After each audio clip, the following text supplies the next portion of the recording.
Hello everybody, and welcome back to part 2 of this series on Stonewain Valley between MasterCloud and my ally, the men versus the goblins and Angmar. And we return to the battle as Angmar and the goblins with their siege giants here push forward, destroying Gothmog and his forces of archers. My ally, the men, nowhere to be seen. I have gone for a Nazgul here, an interesting choice. And Boromir here on the lower side, still not level 2. Needs to engage this fire dragon, needs to get up to level 2. And I think he may be able to take that. May want the archers to help out here, yeah. Meanwhile, my Nazgul now joined in the battle here. He's going to attempt to go for some of the giants, but there's so many. And I'm not sure he can take them out fast enough, and he smartly goes for the sorcerer. So no more Well of Souls now. Unfortunately, it may be too late. Throws down the Screech there to try and spread out the enemy forces and begins attacking these giants. But with Karth in here as well, and 5 giants, my fortress looking to be in a lot of trouble, and they are going to focus that down. Very smart by the giants here. If he can knock this down, that is going to be huge victory for him. The Nazgul lands to try and deal with the giants here.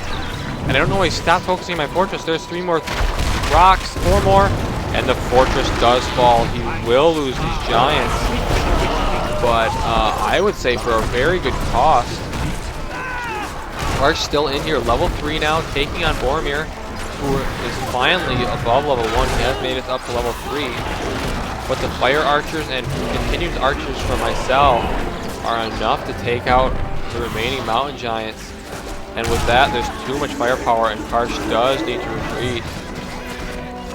Meanwhile, my ally going for a couple of Rohirrim here, managing to sneak around the backside and catch a reinforcing mountain giant, and that will go down. That is 1,000 resources.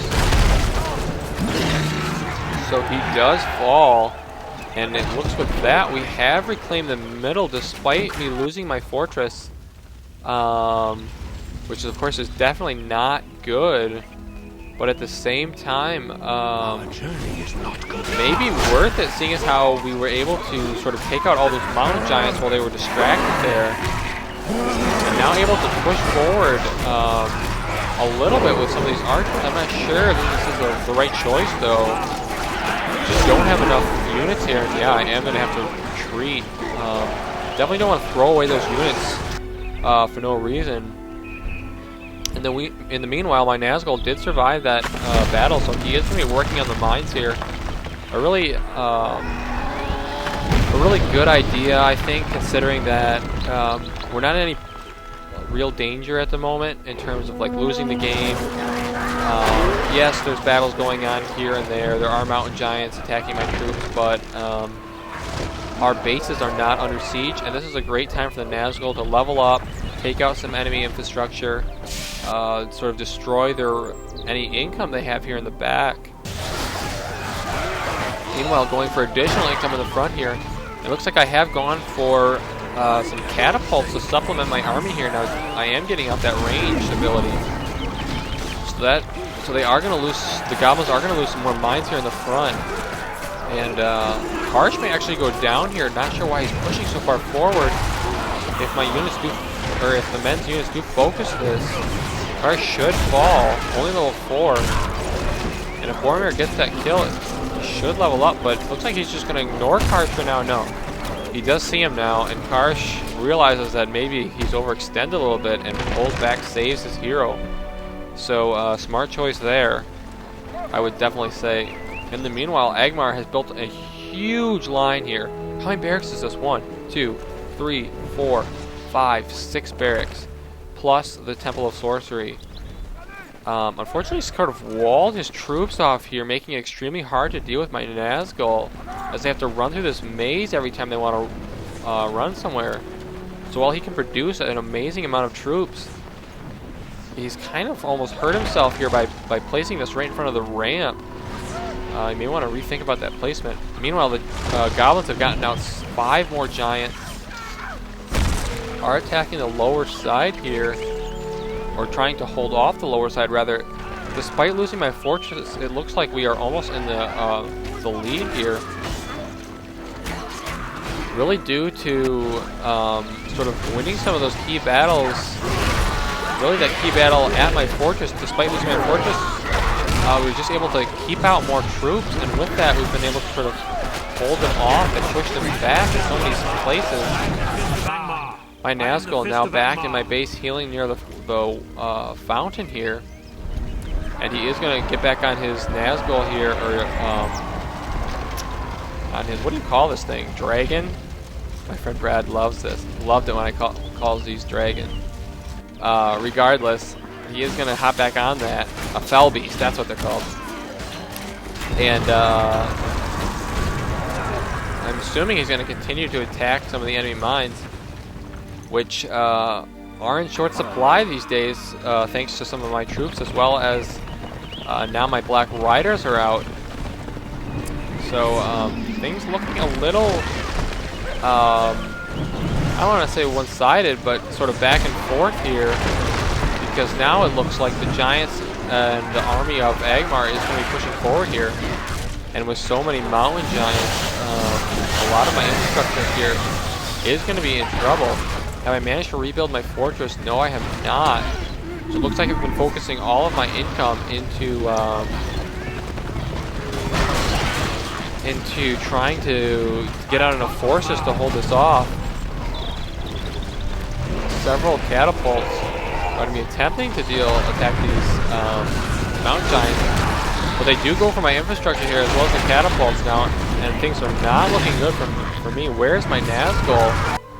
Fell Beast, he is in the back here going for mines. I'm not sure why he's not up in the front here.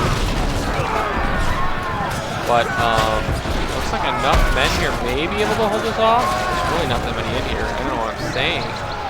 They do take out the mountain giants, however, so that they have lost a lot of the range here. They have one reinforcing mountain giant, but other than that, the Black Riders up here, as well as several catapults from my enemy, may be able to sort of take off this ragtag band of Angmar's troops. And Faramir draws his sword and goes for the mountain giant here. We do have darkness cast by the goblins here. Cancel out bonuses, but in the meantime, my Nazgul continuing to destroy farms in the back. And this is basically destroying any hope they have of reinforcements.